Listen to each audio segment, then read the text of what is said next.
भारत के कृषि उत्पाद पूरी दुनिया में मशहूर है।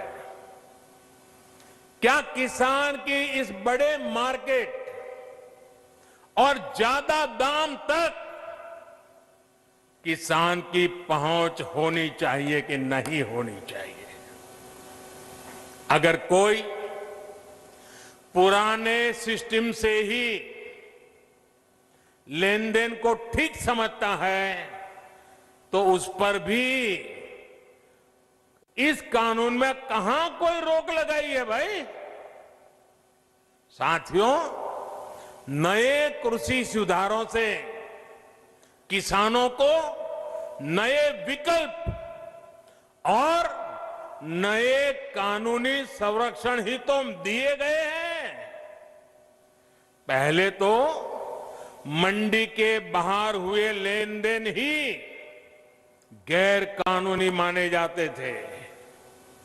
ऐसे में छोटे किसानों के साथ अक्सर धोखा होता था, विवाद होते थे, क्योंकि छोटा किसान तो मंडी पहुंच ही नहीं पाता था। अब ऐसा नहीं है। अब छोटे से छोटा किसान भी मंडी से बाहर हुए हर सौदे को लेकर कानूनी कार्यवाही कर सकता है। यानी किसान को अब नए विकल्प भी मिले हैं और छल से, धोखे से उसे बचाने के लिए कानूनी संरक्षण भी मिला है। किसानों को प्रकल्प के साथ ही नए विकल्प देने से ही हमारे कृषि क्षेत्र का कायाकल्प हो सकता है। सरकार की तरफ से प्रकल्प, किसान के लिए विकल्प और दोनों साथ साथ चले तभी देश का कायाकल्प होता है। साथियों, सरकारें नीतियां बनाती हैं, कानून कायदे बनाते हैं। नीतियां और कानूनों को समर्थन भी मिलता है तो कुछ सवाल भी स्वाभाविक ही है। ये लोकतंत्र का हिस्सा है और भारत में ये जीवंत परंपरा रही है। लेकिन पिछले कुछ समय से एक अलग ही ट्रेंड देश में देखने को मिल रहा है। काशी के आप सभी जागरूक साथियों ने भी ये जरूर अनुभव किया होगा। पहले होता यह था कि सरकार का कोई फैसला अगर किसी को पसंद नहीं आता था तो उसका विरोध होता था। लेकिन बीते कुछ समय से हम एक नया ट्रेंड देख रहे हैं। हम अब देख रहे हैं कि अब विरोध का आधार फैसला नहीं बल्कि भ्रम फैलाकर, आशंकाएं फैलाकर फिर तो भविष्य में ऐसा होगा, फिर तो भविष्य में ऐसा होगा, अब तो ये होने वाला है, उसको आधार बनाया जा रहा है।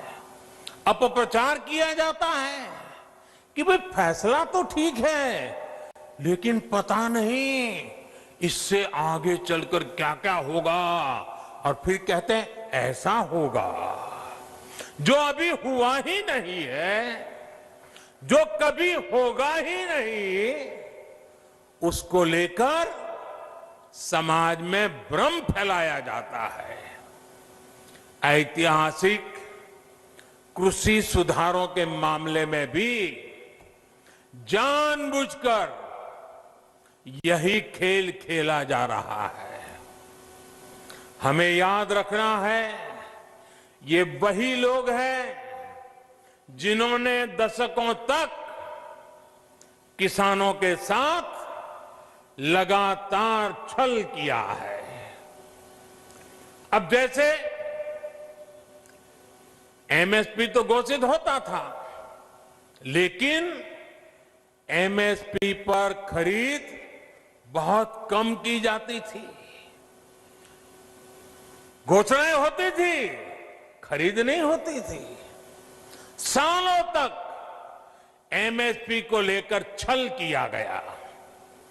किसानों के नाम पर बड़े बड़े कर्ज माफी के पैकेज घोषित किए जाते थे, लेकिन छोटे और सीमांत किसानों तक ये पहुंचते ही नहीं थे। यानी कर्ज माफी को लेकर भी छल किया गया। किसानों के नाम पर बड़ी बड़ी योजनाएं घोषित होती थी, लेकिन वो खुद मानते थे कि 1 रुपये में से सिर्फ 15 पैसे ही किसान तक पहुंचते हैं।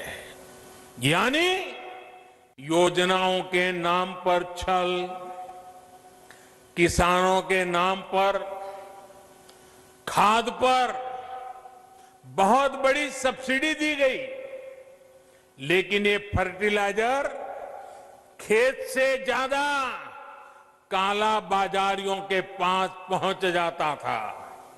यानी यूरिया खाद के नाम पर भी छल।